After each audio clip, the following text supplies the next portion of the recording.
A stopgap bill to fund the government has failed in the House. This comes as a possible government shutdown is only 2 days away.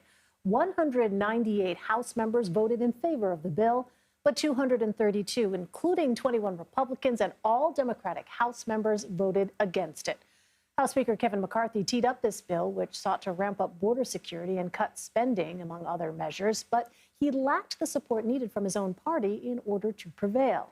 CBS News congressional correspondent Scott MacFarlane has been haunting the halls of Congress all day. He joins us now. Hey, Scott, tell us, why did Speaker McCarthy push forward with a vote on this bill, even though he knew he lacked the support from his own party needed to pass it? Not only did the bill fail, I was in the chamber, the bill failed quickly and overwhelmingly. As expected, 0 Democratic votes. This is a bill that Democrats have a lot of things they don't like about. With about 20 GOP no votes as well. So this vote didn't even get the support of the Republican Party on what was supposed to be a party line vote.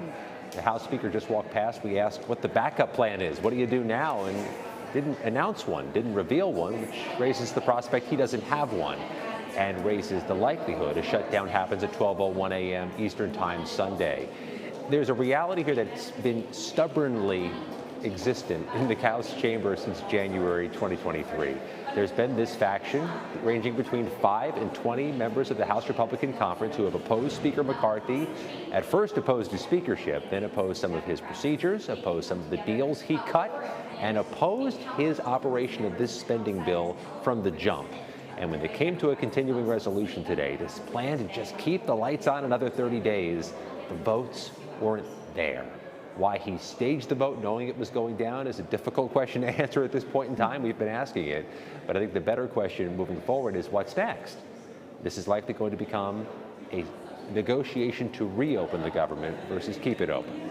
All right, well then, Scott, could the failure of this bill help bolster support for the Senate's bipartisan measure to fund the government?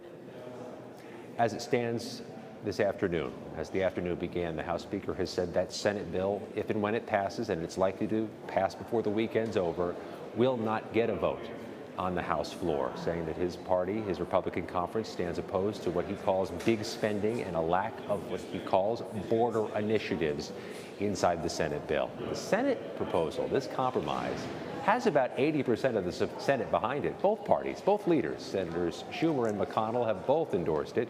So has most of the U.S. Senate, and it keeps spending generally where it is from 2023 into the next 45 days. Short-term deal, just to keep the doors open. It also would include funding for Ukraine. It would also include funding for disaster relief for those flooded and cities that were hit by tornadoes and wildfires in 2023. The Ukraine funding is sticky among the House Republicans.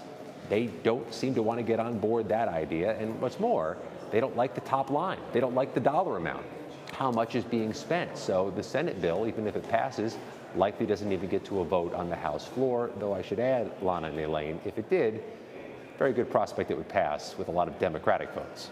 So that's so interesting, Scott, because on the Senate side, they have been able to come to a bipartisan agreement to keep the lights on, to give paychecks to people who work paycheck to paycheck in the federal government or rely on those paychecks.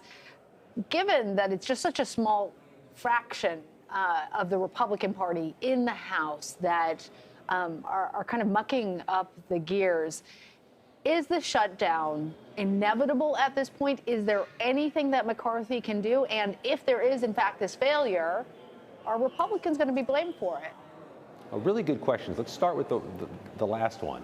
Is there something McCarthy can do about it? We just asked him what his backup plan was. He wouldn't answer. There is the prospect he comes to some agreement with Democrats in the House to pass a bipartisan bill. At the end of the day, you can't keep the government open or reopen it after a shutdown without a bipartisan agreement. You do it now, you do it later. That's possible. If he does that, it seems a certainty. Some House Republicans will make a move on him and try to strip him of his speakership. They don't like the bipartisan deal he cut in May to end the debt ceiling crisis. They don't think he's been a hard enough line tower on other issues. So that's possible. It happens by Sunday. But still, there's an amount of blocking and tackling in government and in legislating that needs to be done. They're running short on time even for that to work and avert a shutdown, at least for a short period of time. But there's a more intransigent issue here. When we covered the shutdown of 2013, that 2-week shutdown that fall, there was a singular issue. Republicans wanted to defund the Affordable Care Act. President Obama very much did not. In 2018, there was a singular issue for that 35-day shutdown. Donald Trump wanted Congress to pay for his border wall, even though he said Mexico would pay for it. Democrats in Congress did not want to do so. Those were single-issue shutdowns. You can't point to a single issue here. There's a whole airing of grievances like it's Festivus. And the problem gets to be, after this shutdown begins, is how do you get out of it if there's not a silver bullet singular issue to rectify? It's a lot. All right, Scott MacFarlane, thank you.